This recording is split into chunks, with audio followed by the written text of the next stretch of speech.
ইমুকের ফুতে ফাটাই দিয়ে মাসে 1 লাখ 1.5 লাখ, তুমি আমার এই কথা দেখাও কেরে? আমি কি এনে টাকা রাখিয়া দিতাছি?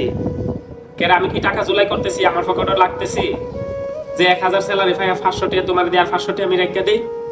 আমি যা পাই তার মধ্যে আমি রুম ভাড়া খানা খরচ রাখিয়া আর বাকিগুলাই তো দিয়া দেই। তুমি এই কথা দেখাও কেরে যে ইমুকের ফুতে তেলা অতলা টিয়া আর তুই অত কম টিয়া দেশ কেরে? তুই দিতা পারস না কেরে? 2 মাস 3 মাস পরে কেরে দেশ? সবার কপালে কি একটা? হ্যাঁ, সবাই কি বিদেশের মধ্যে সেম তালের টাকা কামাইতে পারে?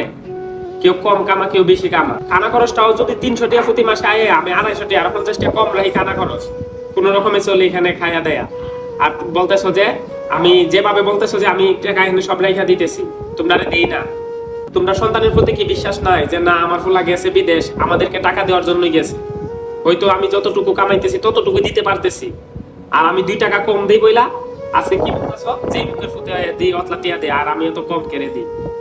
এত যে টিয়া টিয়া করো বিদেশ আয়া দেখো যে টিয়া কামাইতে কতটুকু কষ্ট লাগে, রাখিয়া দেই বালা দেখো।